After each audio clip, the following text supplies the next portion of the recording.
All right, guys, it looks like it is 6:30 and we are live. We're having a discussion tonight in place of our normal midweek worship.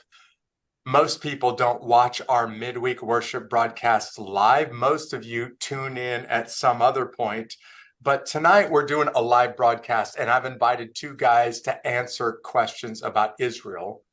First, because Israel's all over the news, all over the world. Literally, as I talk to people around the world, they're having conversations about what's happening in Israel right now, like they're talking about what's happening in Ukraine. But secondly, lots of people at Two Cities Church are asking questions about Israel, about the Bible, and about is this or should this impact their faith? So I'm going to introduce two people to you that are going to do all of the conversation tonight, and I'm just going to kind of facilitate it by asking questions. The first person that I'm going to introduce to you is Mark Hollis.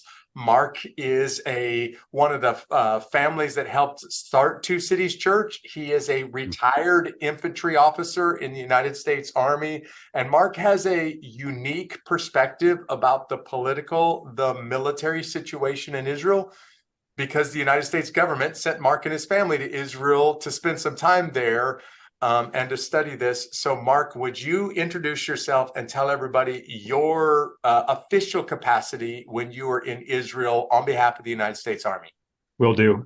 Thanks, Jeff, for doing this, and Matt also for being here with me on this particular portion. So, yes, I'm retired Mark Hollis, retired as a colonel. During the 2014-2015 time period, I worked with the United States Security Coordinator, also known as USSC. My portfolio that I worked with was directly with the Palestinians in the West Bank. I had the National Security Force, the Presidential Guard, and the Special Police Forces. So we were by, with, and through the Israelis. So everything that we did had to be, I would have to go down and go to their version of the Pentagon and brief them on what the programs and projects were. Vetting was all done through U.S. side of stuff and Israeli side of stuff. All of the training that we did for Palestinian security forces, and we're talking, when I say Palestinian security forces, I'm talking Fatah. I'm not talking Hamas.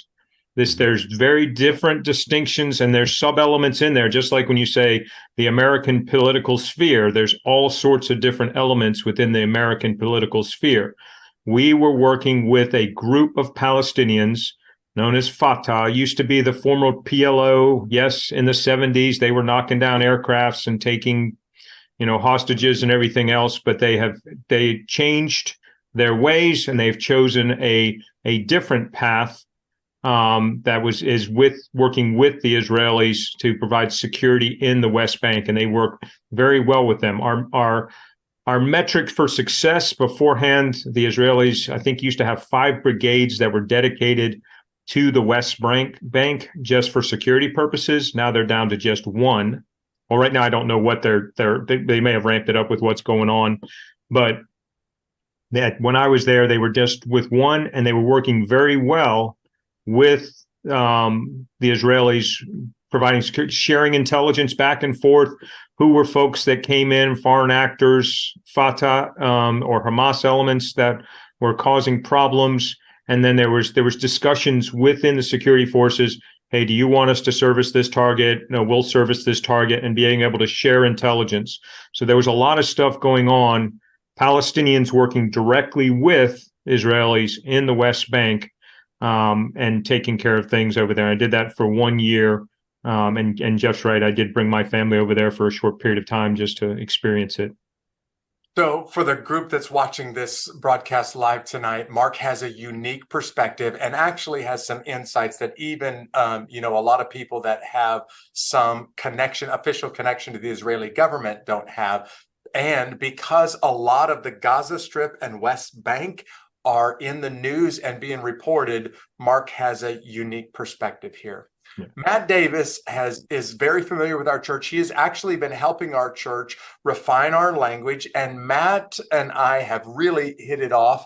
Matt has very much a historical, a family, a cultural, and a lot of current modern Israel perspective. So I asked Matt to do this because Matt is a Messianic Jew that has been many times to Israel. Matt, would you describe your connection to Israel, how it started, and kind of what it's become today? Yeah. So my name's Matt. I'm a Jew, and you might look at me and you might think, well, he doesn't have the curly hair on the side. He's not wearing a yarmulke or a talit. But I guarantee you, if you look at a picture of this guy right here, that's my great great grandfather, and his name Wow, was Shalom Kantorovich. Looks pretty Jewish, right? that's about as Jewish as you could get right there. And he was the chief rabbi in a place called Grodno, Russia, way back in the day. But our family immigrated, got out of Europe during the pogroms in Russia, settled in Brooklyn, New York, and I've been a pastor in Southern California in Orange County. My parents were saved in what we know as the Jesus Revolution with Chuck Smith. I actually went my first couple years of life were at Calvary Chapel, Costa Mesa. Got my first spanking in the nursery at Calvary Chapel, Costa Mesa, from a volunteer guy named Wally, who gave me back to my dad and said, sorry, we had to spank him today. And my dad said, it's all right. He had it coming. So times were a little bit different. I'm sure that doesn't happen at Two Cities Church, but we'd have lots of problems, right? But I grew up really in this world that was, I was Jewish, and my parents came to faith in Jesus, who we call Yeshua, a Jewish Messiah. And so it's been this crazy explanation that I've had to deal with my entire life. And how we have, after being a pastor for 22 years at a church in Orange County, we left Orange County and we moved into not the land of milk and honey, but we say the land of horses and bourbon. We're in Lexington, Kentucky. Sure. So slightly different, but we came out here, my dad and I, we started a ministry, a nonprofit called The Jewish Road. And the essential piece to understand here, and I think even just this picture has been really helpful for a lot of people, is that we say that every Jew in the world, they bought tickets to a 2-act play. And they went to the first act, they saw it, got up at intermission, went to the lobby, got a couple drinks, and then went home, never saw the second act. Meanwhile, all of the Christians in the world bought tickets to the same 2-act play, but they got there late, probably Baptist. And they crossed the Jews in the lobby, and they went and saw the second act. And the real tragedy is that neither group has seen or heard the entire story. And so as Messianic Jews, we get to stand right there in the middle, and we get to tell the whole story to both sides. And so we're restoring the Jewishness of the gospel so that the Jewish people can make sense of who Jesus is and understand him in his Jewish framework. And we're also helping the church to make sense of their Jewish roots. And so we're showing the Old Testament to Christians, and we're showing the New Testament to Jews. But we call it the Jewish Road because if you're going to see a Jew, most Christians, good-hearted, well-intentioned Christians, will go to a Jewish person and say, there's a Jew, they don't know Jesus, and so I've got to take them, I got to bring the gospel. And what they often do will go down the Romans road, and they'll go Romans 3:23, all of sin fall short of the glory of God, and Romans 6:23, the wages of sin is death. And the Jew will say, show me from my book. And the question that we ask people all over the place is, can you share the gospel from the Old Testament? And most Christians can't. And so we have developed what we call the Jewish Road, and we want to be able to reach our people, and we want to reach the church. And Paul would even be the one that would say that when I can reach out and go to the Gentiles, that I am magnifying my ministry. So we go to the church so that they might be able to reach the Jewish people. So that's what we've been doing. I've been leading tours to Israel, helping train pastors, going to Israel for the last 25 years. And there's no place better. And all of my Jewish friends, we're all talking about how we should have been here in Israel right now. And obviously, we're going to get into what's been going on in the last few weeks. But that's the quick intro. Thanks, Matt. And just for everybody who's watching, I trust both of these men implicitly. I would trust them both with my life, but I also trust them, their theology, and I trust what they have to tell you tonight more than I trust the nightly news, more than I trust the world news. That's not hard.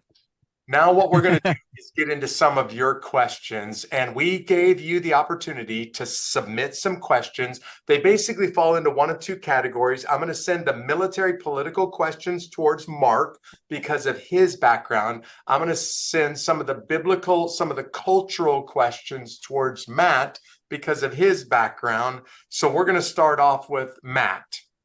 Matt, the first question out of the gate is, what the heck is going on in Israel right now? Yeah. So, what's interesting, we have to know the backstory to some of this. What I hear from a lot of folks is, this is just another thing. It feels like every quarter, once every 3-4 months. They're doing it again, mowing the grass. That's right. There's rockets coming. Israel sends some forces. They bulldoze a house or two, and then everyone's back to normal. And the real, if we look at this for what it is that what's going on right now is far different. And if we're going to look at a little bit of history, on October 6th, that's Friday night, I was with a community in the Asbury community here in central Kentucky, and we were doing a Shabbat service. We were celebrating Shabbat. It's Friday night. But not only was it Shabbat, it was the last day of Sukkot. It's the Feast of Tabernacles. So it's really it's a 7-day feast, and it was the last day. It's the best day. It's actually on this day. If you look at the book of John, chapter 7, John will say it refers to this Feast of Booths or Feast of Tabernacles. He says it 7 times. He brings it up. And unfortunately, I think most of us in the church, we read, oh, it's the Feast of Booths of the Jews, and we just keep reading, and it doesn't really make a lot of sense. And so we don't know what to do with it, and we just kind of keep reading. But it's significant. This is a reminder that God once dwelled with his people while they were in tents and booths in the wilderness. But it's also prophetic in that there will be a day where God will dwell with us again that we look forward to. So we all sat underneath our makeshift sukkah, a booth, and we were hanging out, had a great time. My wife and I, we went to bed that night, and we have an app called Red Alert, and it's just so we can stay in touch with our friends and understand what's going on. And Red Alert is an app that every Israeli has. When there are rockets that come over, they will immediately be notified. And a lot of my Israeli friends will say, when you ask them where they live, they're going to say, I have a friend we just talked to yesterday. He lives in Beersheba. It's on the northern part of the Negev, which is in the southern part of the country. But he will say, he won't say that I live 45 minutes away from Gaza. He will say, I live 62 seconds away from the rockets. When a rocket is launched from Gaza, he knows he has 62 seconds to get there. When we went to bed Friday night, we started to see some activity. And we said, well, it's probably just one of those things again. Woke up Saturday morning, and I was going to be taking a tour, bringing 35 people on a tour on Sunday. Well, every single one of those people texted me, are we still going? And I'm like, what? Of course we're going. What's going on? And I start getting WhatsApp messages, all of these things. And all of a sudden, once again, Israel's on fire. And we really spent the rest of the day glued to the TV, glued to the reports, talking to our friends. But we have to understand it was a surprise attack. Not only was it on the last part of Sukkot, but a lot of people in Israel are calling this the Simchat Torah war, which means the joy of the Torah. It was on this Shabbat, which Shabbat is a day of rest. But Simchat Torah, every week in the synagogues, the Jewish people are reading from the Torah. And on this day in particular, they finished the Torah, the first 5 books of the Bible. They finished Deuteronomy. And because the Jewish belief is that we never stop reading the word of God, we get all the way to Deuteronomy 34, and then we'd roll the scroll up all the way back to Genesis 1, and we read Genesis 1 through 5. And while we do it, we sing songs, we take the Torah, the word of God, and we parade it around. That's what's supposed to happen on Saturday, but not only that. It's a conflagration of not just Sukkot, the last day of Sukkot, not just Simchat Torah, but it was also the 50th anniversary of the Yom Kippur War, the attack where in 1973, Israel was surprised. And they were attacked on technically a day off. They were caught off guard, which is a lot of what we have seen and what we're learning still and we'll continue to learn. But really, we know 2,500 Hamas terrorists from Gaza Strip broke through and massacred.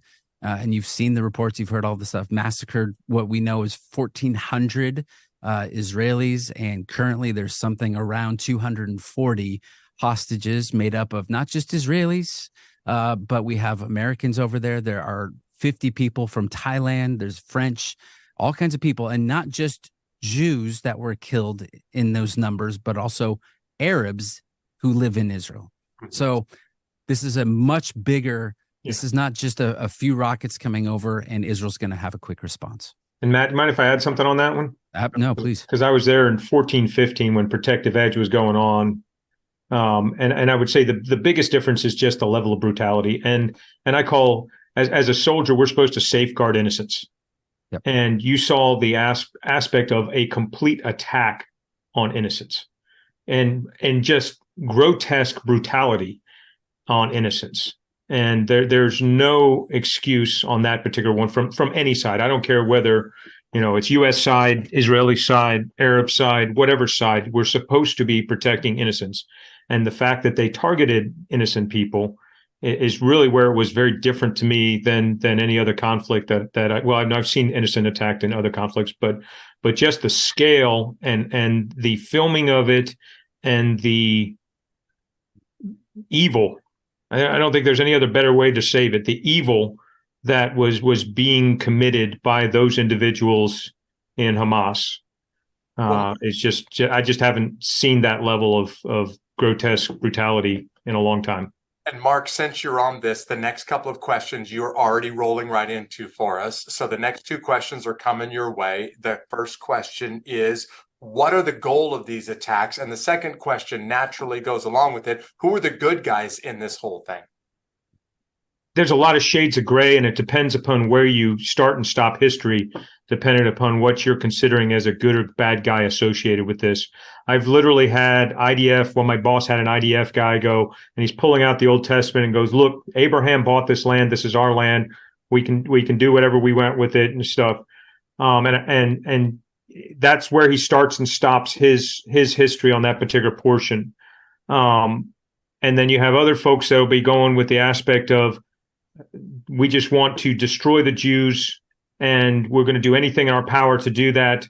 And if you look at what has occurred with the 67 or 73 and the Arab League and the use of the Palestinians as a political pawn for the entire Arab community in general, just that aspect right there just doesn't really get kind of talked about. We just say, hey, two-state solution or one state, two people, but we don't really actually unpack what that means. So again, it's depending upon who how you're looking at the equation and stuff. Folks will say the Palestinians are being abused in the West Bank. Folks will say that they're being abused in Gaza. Those are two separate problem sets in and of themselves. One, in 2008, was elected by Hamas. Now, granted, if you think about the aspects of terrorism or the aspects of authoritarianism or the aspects of like, let's just take Nazi Germany. The first country that was conquered by the Nazis was Germany. So Fatah really did take over the West Bank, and there are innocent Palestinians there, but you've got an elected group of folks there. And if they want to say, hey, two states kind of aspects, well, why didn't that work since 2008 when they've been in control of that entire area? Why hasn't that been a prosperous particular area?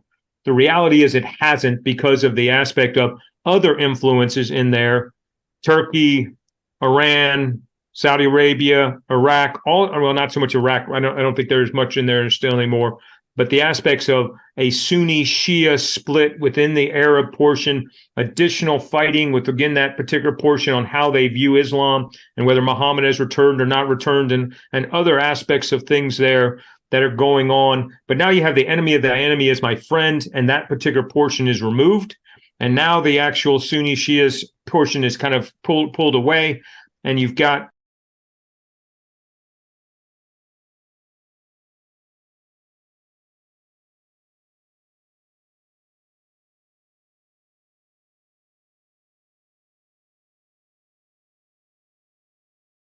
sucks, and you need to try to safeguard it, but it also needs to go through this incredibly horrible experience.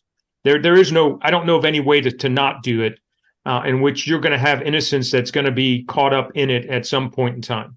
There's no conflict in history where innocence hasn't been involved. Now, when it's deliberately targeted, like what they did, they become the bad guys.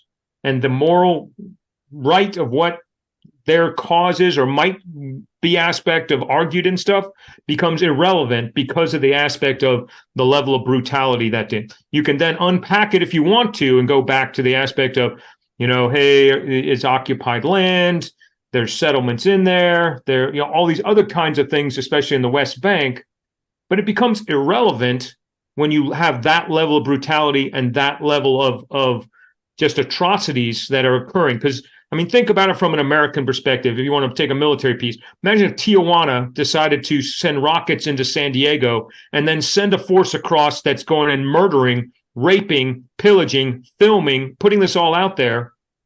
What would America do? Tijuana would cease to exist. Mm-hmm.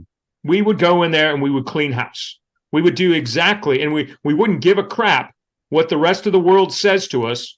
We would go what needs to be done, and we would deal with that particular threat on the border, and it would cease to exist. Yeah. What is Israel going to do? Gaza's been a festering sore for I don't know how long. We looked at it in 2014, and they asked us if the United States Security Corps would go in there. Our answer was no, because when you go into a particular area where they don't want to have peace, then you become the enemy of both sides. And we were not willing. We gave that to our from a military perspective back to the political leaders. Thank God they accepted it, but and the folks in the political sphere right now that say, hey, well, let's have Fatah go and take over Gaza, Hamas. Well, it's kind of like saying, hey, why don't you have the DNC go take over the RNC? It doesn't work. There's two separate ideas. They've chosen different perspectives on things. So I don't have an answer for Gaza other than start over. But man, it's been a sore for a long period of time. And I'll shut up there on that one because I can go down different tangents. It's a mess, is what I hear you saying. I've got a couple of other rapid fire questions for both Matt and Mark about the political and the military situation. But what most people that are watching this right now want to hear us talk about is, does this impact me personally? Does this impact my faith or my theology? And that's where I want us to spend most of the time. So real quickly, Matt, someone asked the question, should Israel have done something different that might have mitigated or at least minimized the attacks before the first rocket and the first Hamas fighter went across, and started shooting? I think time will tell as to what actually happened and how this took place. And I'm not the military expert, but what I've heard is that there's been a lot more. It's not signal communication. They've not been texting each other and WhatsApping, but it's been a lot of in-person meetings. But we have to also realize people just say, well, what about the freedom of the people of Gaza, the Palestinians that are there? And we forget, or we just don't know, quite honestly, is that in 2005, Ariel Sharon, who was the prime minister in Israel at the time, said, we're getting everybody out. And what that meant was the settlements that were inside of Gaza, where there were Israelis, Jewish Israelis that were living in there. There was a Jewish presence in there for a long, long time. Ariel Sharon said, we are going to give Gaza to the people. It's beautiful land. It's on the beach. Agriculturally, there's something to do there. But to the chagrin, to the outrage, really, of a lot of Israelis who did not want to even leave Gaza, they were forced. Israelis were forced to come out of Gaza, and they gave that area, Gaza Strip. And we're talking, and it's crazy, Israel is the size of New Jersey or Lake Erie, right? So it's 150 miles from Dan up in the north in the Golan Heights down about halfway. 96% of the population of Israel is in that upper 150 miles. And then we go, the bottom 140 miles or so is the Negev, 4%. It's arid, desert. It's desert forever. It's the dunes and all of that. But you realize that these people were pulled out in 2005 and they were given over. And the Palestinians at the time in 2006, they elect Hamas to be their leadership.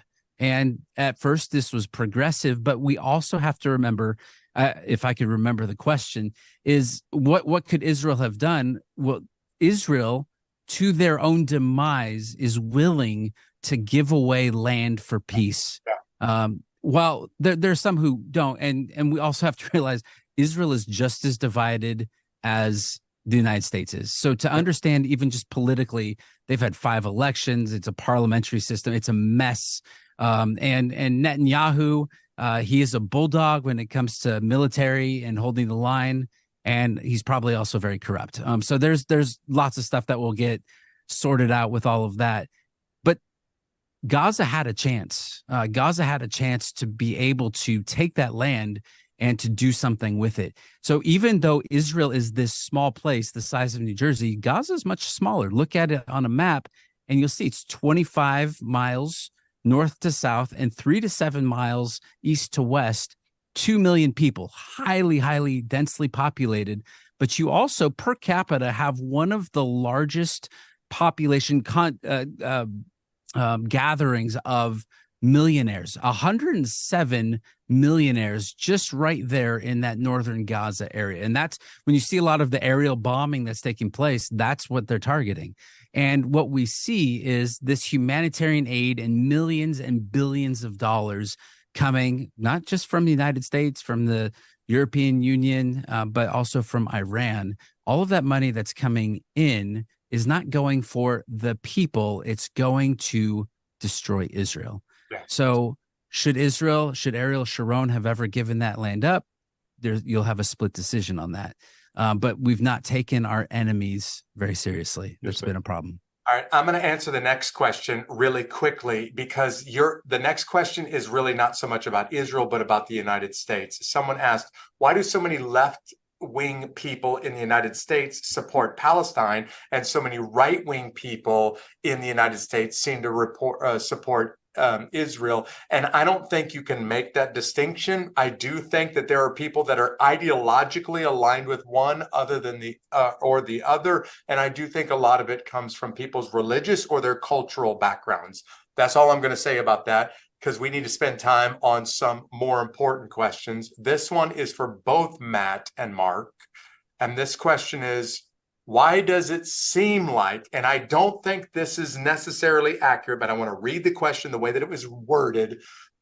Why does it seem like most of the world sides with Israel during something like this? Brutality. Okay, explain, Mark, for people that don't know what you're talking about. I mean, if anybody sees what happened with what Hamas did, the evil, and it was described earlier, it's hard not to side with the group. Now, again, they can go back and they can start talking settlements and they can talk all the other kind of stuff. But when you get down to the separations with regards to having to choose a side on this particular portion of the conflict and stuff, somebody was attacked, and it wasn't just the aspect of sending rockets and being just a pest. It was literally, forces filming, etc., and just the level of brutality. Okay, Matt. Well, I would say the perception that the entire world is on the side of Israel, there is a compassion, and I saw that in the first couple of days. But we said immediately in the first couple of days, just wait until Israel gathers its troops. Just wait till Israel brings a ground war. Just wait till they start putting human shields in front of these bombs. Just wait, and you're going to see civilians get killed, even though Israel does absolutely everything they can. They drop leaflets from the sky. I have a friend that actually knows both Hebrew and Arabic, and calls Gazans on their phone and says, you need to get out. The report I saw today is that Hamas is not even letting Americans get out, not even letting them move. So the narrative has already begun to change. And it really, from the beginning, I have a friend who in London, and he's in Brighton, just about 2 hours south of London. And he said that the Jewish schools in Brighton have closed. They can't assemble there. I watched a report. Piers Morgan, who is he's kind of right there in the middle, and he takes sides depending on where he's at. But he was in London on October 7th. He says he was walking down the street on October 7th, and he sees a gathering in front of the Israeli embassy. And he thought, well, this is beautiful. People are gathering to pay their respects. And as he got closer and closer, he realized that there was a gathering of pro-Palestinian, rioting that was going on, celebrating the death and the success of these terrorists. I would say that whatever sympathy Israel has right now, this is going to be short-lived, and whatever support Israel has, if you've read the end of the book, we know that it's not always going to be like that. Look at Zechariah 14, and you'll see that all nations are going to be gathered against Jerusalem, and this is when Jesus is going to come back. So it in some pockets, I do see support for Israel, but I think that is few and far between, and it's not longstanding. Thanks. And then the next question really follows on the heels of what you guys both just answered. Somebody asked very honestly, listen, thousands of people die in Africa, thousands of people die in war in Central America or in Asia. Nobody in the world seems to even care. First rockets start flying across the border in Israel, and all of a sudden, every world news agency puts this on the front page, and they're asking the question, why is it so different with Israel than everywhere else in the world? Why does conflict in modern day, inside the borders of modern day, the country of Israel, get so much media attention instead of the rest of what's happening around the rest of the world? Either one of you two want to comment on this? You want to take it, Matt, or you want me to go first? Why don't you go first?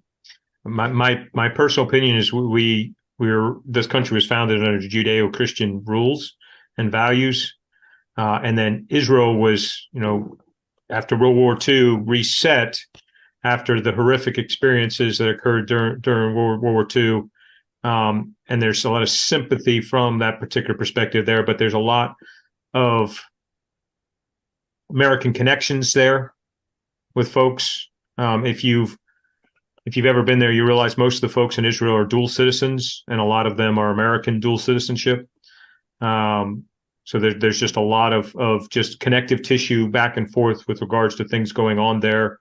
And our culture is tied very close together. Yes, I would make the argument that there's been a lot of culturally over the last several years trying to uncouple with regards to Judeo-Christian points and views and stuff, but I still think there's an undergirding there that is still holding strong on that. Thanks, Mark. Matt? Well, and you guys as a church, you've been going through the book of Genesis, and what's primary, what really kicks off God's relationship with his people is in Genesis 12. And we know the Abrahamic covenant and its land, seed, and blessing. God gave the Israelites, gave those people, said, here is your land, here's your place. I choose you. The second that God said, I choose you, Satan said, I choose you also. And ever since then, there has been an attack. And I've said this, you could have the Sunnis and the Shias, you can have India and Pakistan, and there's some of these battles, but we have to, if we're really going to look at this biblically, if we're going to look at this theologically, and if we can look at this even from what we can't see perspective, I've never seen, and you will never see, a hatred of a people group that is so diverse. Right? It was Pharaoh in Egypt. It was Haman. It's been the Babylonians. It's been the Persians. It's been the Romans. It's been the Arabs. It's been the pogroms in Russia. It's been the Crusaders. The Crusaders came to Jerusalem and they said, give up your Judaism, believe in Jesus. And if you don't, we'll kill the fathers, rape the mothers, and throw the children off the roof. So there's a long-standing issue that the Jewish people even have with the anti-Semitism that occurs or is existent within the church without even knowing it sometimes, and sometimes very knowingly. And even the Jewish people would say that it was the Nazis in Germany, the enemies of Israel, that came against them, that these were Christians that went to church on Sundays and on Mondays would go to the concentration camps to kill the Jewish people. So there's never been a more diversified, and my dad used to teach history, but he said that really, if you look over the course of history, there's really only been 400 years over the course of history where we've had peace, not collectively in just one time. And what I would say is that those times, those breaks in between for the Jewish people have simply been Satan reloading his hatred from one people group into another people group. And so why this is important is This story has a lot to do with those of us who believe in Jesus. And so this enemy is not just after the chosen people, but anybody who claims allegiance to Jesus, the Jewish Messiah of Israel. So that's why it matters for us as we look at this as Americans, as we look at this as Christians, as we look at this as Jewish people living in America. Now we're getting into the part of the conversation that I want to camp in for the next few moments. But I cannot miss the fact that one or two people have asked the question, listen, the United States is giving intense military and economic aid to the Ukraine to propel or repel Russia. Now the United States is giving intense aid in Israel. Is there any similarities? Are there differences between what Russia did to the Ukraine and what Hamas is doing to Israel? I don't want to spend more than just a minute or two on this one, but Mark or Matt, would either one of you like to make an analogy or comparison or contrast between Ukraine and Israel right now? Yeah, go ahead, Mark. As Jeff knows, I used to be the course director up at the Baltic Defense College, so I was knows Ukraine really well. Yeah, I've been to Ukraine and all over that particular part of the world, and also having spent time in Israel itself. I do not see personally a moral equivalency. Russia's an oligarch system. Think about it like the mafia, kind of how they operate on things. And he is totally fixated on trying to get back to what he had with the whole Soviet Socialist Republic as his end state. He wants controlled states, failed states, or influenced states. I'm not going to go fully into that particular portion, but that I don't. You're dealing with a bully, Putin and his regime in the Ukraine, and you're trying to keep the reestablishment of the Soviet socialist sphere aspect of things, or what Putin has said, that is the greatest insult, which was the fall of the Soviet Union aspects of things. And in Israel, as you've heard, it's much longer with regards to the level of hatred that folks have and what they're dealing with, and it's a truly good my personal opinion, good versus evil, with a lot of other shades of gray that can be mixed in there. Neither side is completely right. Neither side is completely wrong with regards to that. And when you sit, like as I had to do all the time, sitting there and listening to Palestinians talk about things, and you can start to see things from their perspective, and you're like, yep, okay, I got it. I understand. I can see where your argument is with regards to the settlements. I can see where your arguments. And that was that portion with the areas A, B, and C in control in the West Bank. And you can walk in another man's shoes at that particular point in time. But when you get down to the aspect of things, it's just like Matt has been saying, this is really a good versus evil aspect of things with how we're dealing with it. Matt? Well, and I wouldn't be Jewish if I didn't quote Fiddler on the Roof at least once here. So. Okay. Yeah, Tevya is sitting there, and he's listening to two sides of a story. He says, "Well, you're right," and he listens. This guy says, "Well, you're right, but you can't both be right." What we're looking at, and I would say a differentiator is that you look at Putin and what's happening with Russia and Ukraine. And I'm not an expert in this area whatsoever, but it really is a conquest for land and not the extermination of a people. Right, the reestablishment. Yes, and so. As we look at what's going on, in fact, there was an interview that just surfaced today, and it was a Hamas official. His name's Ghazi Hamad. And this is what he said. I had to write this down because the quote was so unbelievable, because it's what we all know and it's what we all assume. It's what we suspect.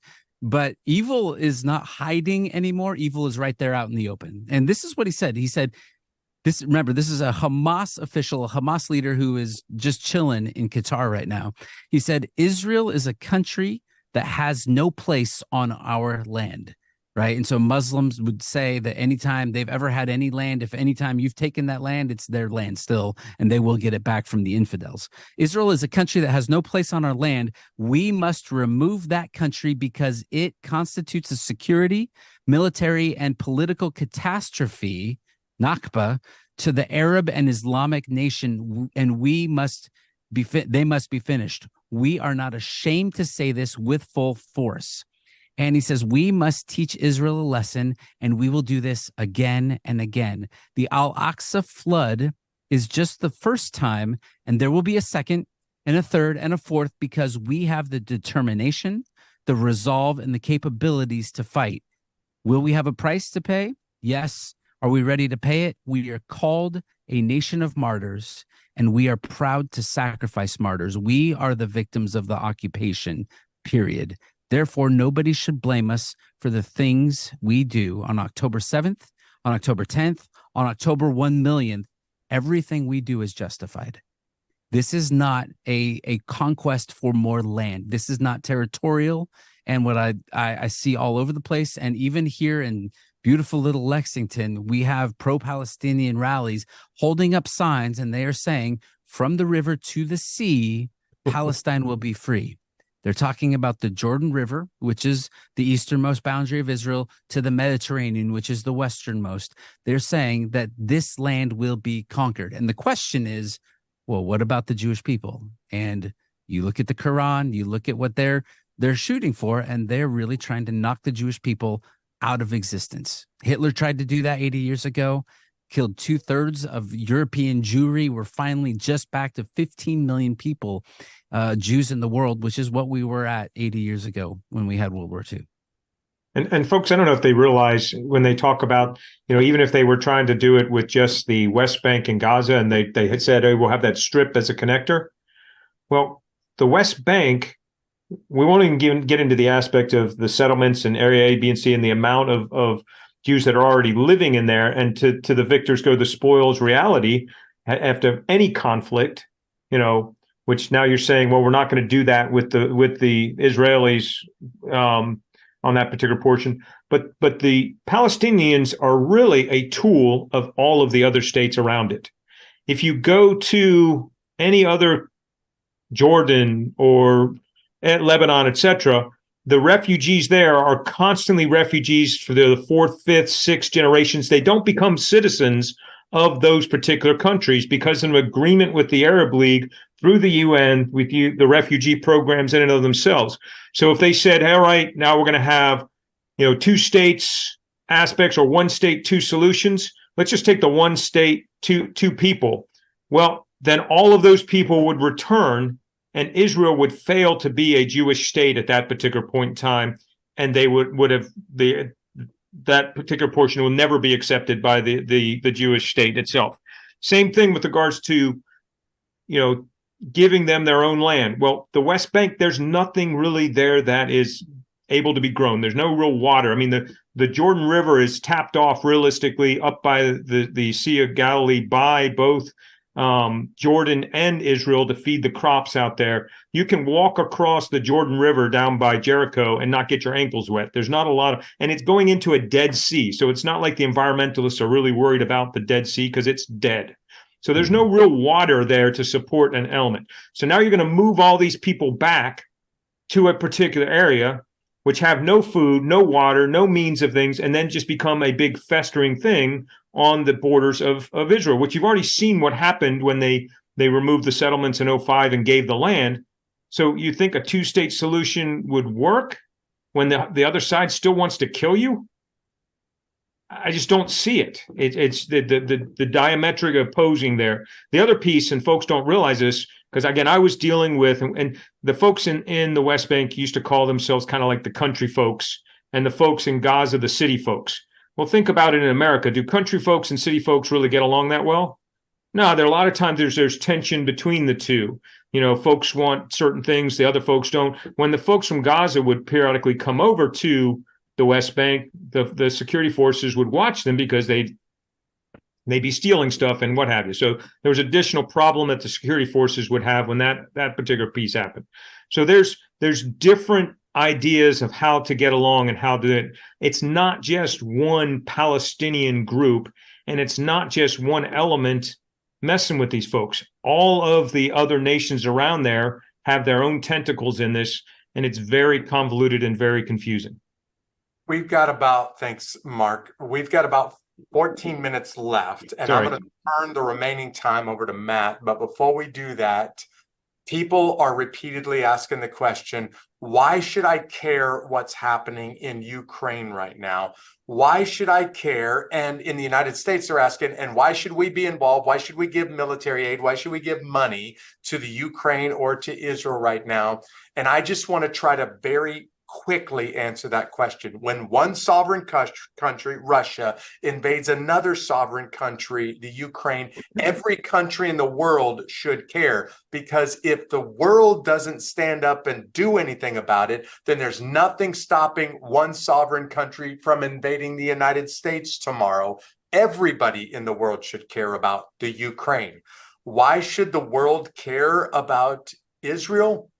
Because terrorism, by definition, is an attack against the innocent, and it's attack against freedom. And when freedom is attacked, one person's freedom is attacked, all free people are attacked. And terrorism must be stamped out everywhere on the globe. It doesn't matter who the terrorists are or who the terrorists are attacking, or else it could be terrorists attacking Lexington, Kentucky, or Columbus, Georgia tomorrow, and we deserve it for not standing up and standing our ground against terrorism. Jeff's quick answer to this question. Hey, Jeff, can I give one caveat on that? Because we should ask our officials, our political officials, what is the end state for each and every single one of these before we ever give a dime. Yeah. The last time we actually won the peace was World War II. Right now, we're not really being, our political officials are not being honest with us, and they're spending money we don't have. So I would rather have them define the end state and actually determine exactly what we want to achieve, because winning the war is easy. Winning the peace is hard. What happens in Ukraine with regards to rebuilding? Who's doing that now? What happens in Gaza with regards to rebuilding? Who's giving that money? Oh, by the way, we're broke as a nation. We just don't realize it. Mark, I'm going to jump in at this point. What I just said is we should care how we respond monetarily, how we respond militarily. There's miles and miles of room for debate there. Yep. But yes, we must care. Every free people, every sovereign country should care about these two places. Amen. With the remaining time, I'm going to ask Matt to unpack the question that every Christian should be asking right now. You should be asking, is there any biblical significance to what's happening? Should it matter to my, listen to the language, to my soul, what's happening in Israel right now? And Matt, I'm just going to give you the remaining 12 minutes to answer that question, basically two facets of the same question. Yeah, so let me jump around and see where we land. When I was 13, I had a bar mitzvah. And it's a year of grueling, obnoxious Hebrew, and then you get to put on a yarmulke, and you get to wear the prayer shawl, and you get to march around with the Torah. But my mentors at the time, they gave me this Bible right here, and it's massive. This is, I think, before the advent of the thin line Bible, right? But on the front of this Bible is my name, and you can see there's a Jewish star right in front of my name. And as a 13-year-old middle schooler trying to figure out who I was and having lots of questions, getting teased at lunch by some people who really honestly didn't even know why they were teasing me other than the fact that I was Jewish. But on one particularly hard day, I came home and I started scratching away at this Star of David. I didn't want to be Jewish anymore. I wanted to just blend in and not be different. We are in this season of time, and I can't even believe the season that we're in, because you would think that this old hatred, this longest hatred, was done and put to bed, put to rest when the Holocaust was finished. The fact that the Jewish people are once again in their native homeland is a miracle. If you want to just prove the existence of God just for that one reason, the fact that the Jewish people are back in the land is reason to hope that there is a God. Now, one of my favorite spots when I go to Israel is going to Masada. Masada is a fortress built by Herod, and you got to go up the snake path.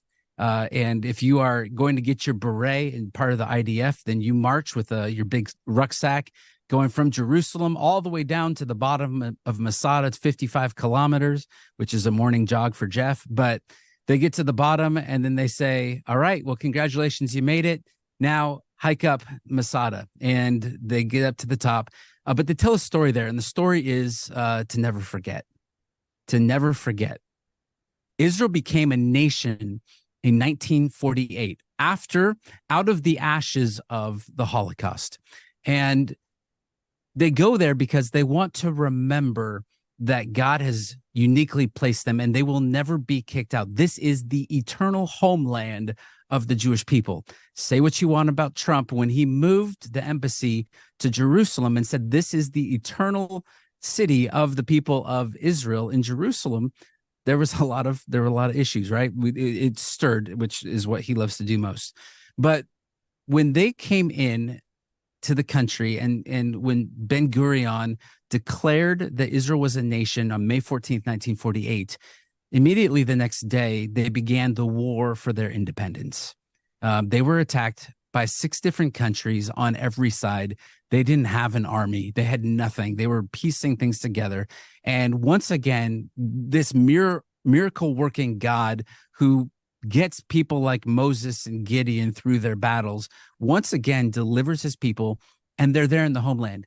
In 1949, it's the year after Israel is a nation, you start to see a lot of excavations of the land. They're now, hey, we're back here. Let's find remnants of our people. And what I love is up in Masada, they go into the scriptorium. There's a synagogue on the top of Masada, and the scriptorium is the place where they would keep the scrolls, the Torah. And if you know the story of Masada, Rome is hammering this place for months and months, trying to get the last holdouts. And it's in 73, 3 years after the temple's been destroyed in Jerusalem. And you have the final holdouts, and they know that the next day Rome is going to siege. They're going to get through the wall, and they're going to take them. And through through bravery, there was mass suicide. They killed. You had fathers who killed their wives and their kids so that they might not become slaves. But what they found that was really interesting is in 1949, they go into the scriptorium and they find scrolls that were buried. Imagine, buried for almost 2,000 years. And when I have my Bible, I got the thin line, by the way, eventually. When I look at my Bible, you can't tell when I close my Bible what I read last. But when you have a Torah scroll, you can. And they found 2 scrolls in that scriptorium in Masada. And they unrolled them to see where they were looking. And there was a scroll of the book of Deuteronomy. And the last part that these guys read the night before Rome comes in, and they know that they are about to lose they're dispersed. The diaspora is taking place after this. What were they thinking and what were they reading? Imagine this connection from 73 AD to now 1949. Israel is back in the land. What were they reading the night before? It's Deuteronomy 30. And Deuteronomy 30, it says this: and when all these things come upon you, the blessing and the curse, which I've set before you, and you call them to mind among all the nations where the Lord your God has driven you, and return to the Lord your God, you and your children, and obey his voice in all that I command you today with all your heart and with all your soul, then the Lord your God will restore your fortunes and have compassion on you. And he will gather you again from all the peoples where the Lord your God has scattered you. If your outcasts are in the uttermost parts of heaven, from there the Lord your God will gather you, and from there he will take you, and the Lord your God will bring you into the land that your fathers possessed, that you may possess it, and he will make you more prosperous and numerous than yours. Can you imagine? They were reading this knowing that the next day they were going to be dispersed. It was the faith, it was the hope that God was going to fulfill his covenant promise, that no matter where you were spread out, wherever you've been scattered, I'm going to bring you back. Where? Not in Vienna, but back into your homeland, Eretz Yisrael. And so I could read that. The other scroll, and you could read this later, is Ezekiel 37, the valley of dry bones. Out of the ashes, God says, I'm going to breathe life, and I'm going to give you life again, and you're going to come back into this place. I think what we need to do as we look at the nation of Israel and why we should care as Christians is twofold. I think a lot of us, we look at this and we're trying to figure out like timelines, charts, and graphs so that we know when we can hit the eject button and get out of here. And in Isaiah 63, it says, in all of their suffering, he suffered.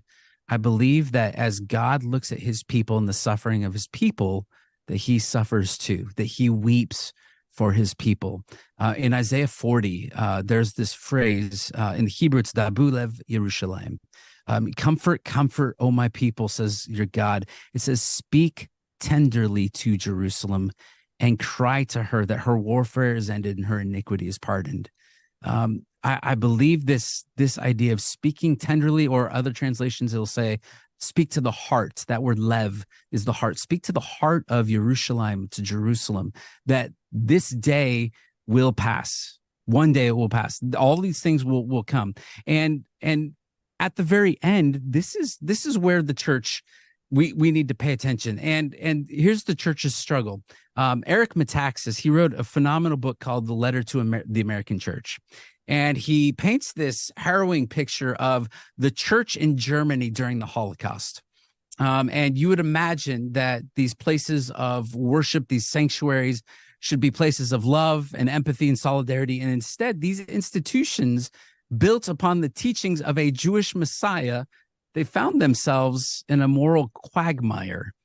And as you have these worship services taking place in Germany, you have a train in the background, heavy with the weight of innocent Jewish souls that are bound for a concentration camp. And it's chugging past this country church. And as the train is passing the church, the choir is told to sing louder to drown out the screams for help for those who are crammed into the boxcars on their way to the concentration camps. And it's a chilling juxtaposition for a pastor to say, sing louder to the Jewish Messiah, Jesus, so that we don't have to hear his brethren, his people going to their death. I'm a friend with a guy named Job Spittner. He's a German pastor. And he said that the sins of our fathers is that we remain silent when we should have said something. And so what Jobs does is every year, instead of the death marches, he does what he calls the March for Life. And every year on or around the Holocaust Memorial Day, he walks this death march and he calls it a March for Life. And he says, we are not going to be silent. This is the call for the church. If we do nothing, if we sing louder while the Jewish people are being annihilated, and they're being tortured and they're being ostracized, and anti-Semitism is running rampant. For 2% of the American population, 51% of the hate crimes are against the Jewish people. In the last 3 weeks, that 51% has gone up to 60%. I've never had a day in my life where I felt nervous about being a Jew. And all of a sudden, we are changing things in our ministry about how we promote, where we show up, how we show up, what we're putting out on social media, because we're living in a completely different time. I want to just go real quickly to the end of the story, and this is where I'll park, is in Matthew 25.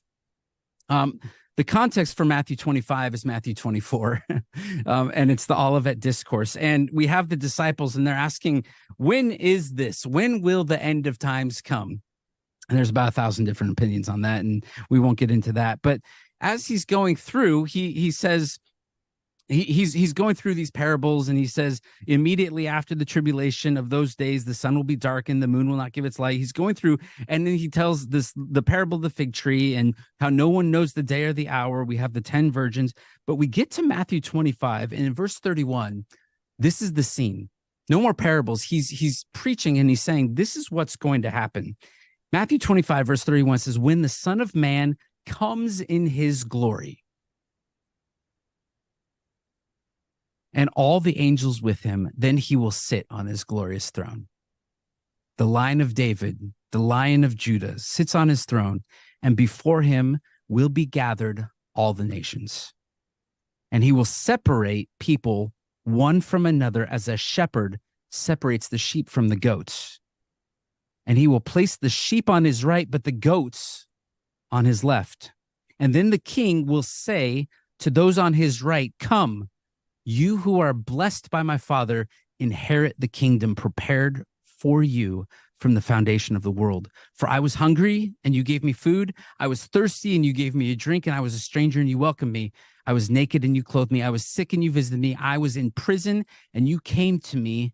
And then the righteous will answer, Lord, when did we see you hungry and feed you, or thirsty and give you a drink? And when did we see you a stranger and welcome you, or naked and clothe you? And when did we see you sick or in prison and visit you? And the King Jesus will answer to them, truly I say to you, as you did it one to the least of these my brothers or my brethren, you did it to me.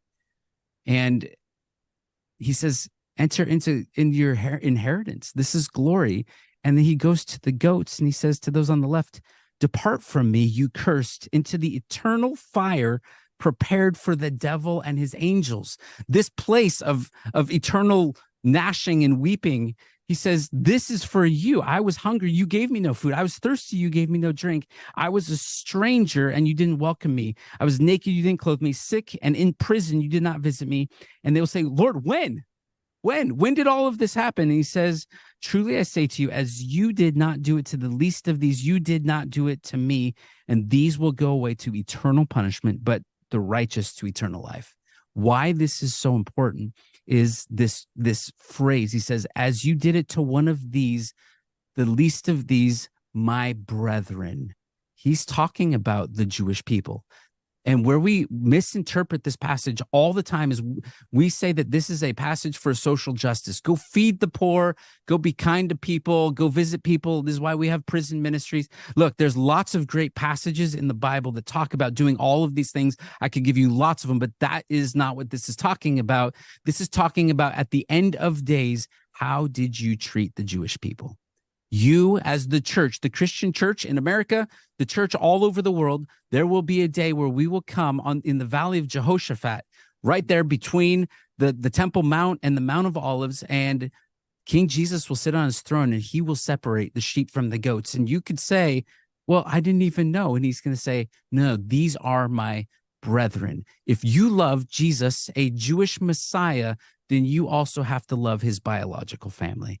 And so for us as the church to ignore, to put our heads in the sand, or to sing louder is to turn our backs on Jesus. And it's not just, man, I wish you guys just done a better job and brought them in, but it's a calling for us to be righteous Gentiles. It's a calling for us to welcome them in and to do that on behalf of the kingdom of God. And the consequences are great: eternal life or eternal suffering. Yeah.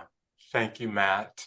Thank you, Mark, for taking time out of your schedule to answer some of these questions. And we're going to leave this live broadcast on Facebook and YouTube for people that are in South Africa and can't watch it right now. But I just want to say thank you. I'm going to wrap this whole thing up with a prayer. So if you don't mind, guys, would you just bow with me? Father, thank you for the time and the expertise that Matt and Mark have brought to this discussion tonight.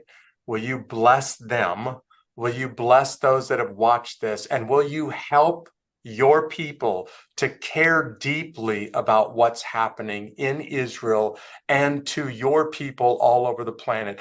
Instead of singing louder, will you help us to roll up our sleeves and get involved and make a difference? I pray this in the name of Jesus, our King. Amen. Hey, Jeff, can I just say before you hit stop? Yes. Thank you to Two Cities Church and for your commitment to this in a season where I'm hearing from people saying my church hasn't said a thing.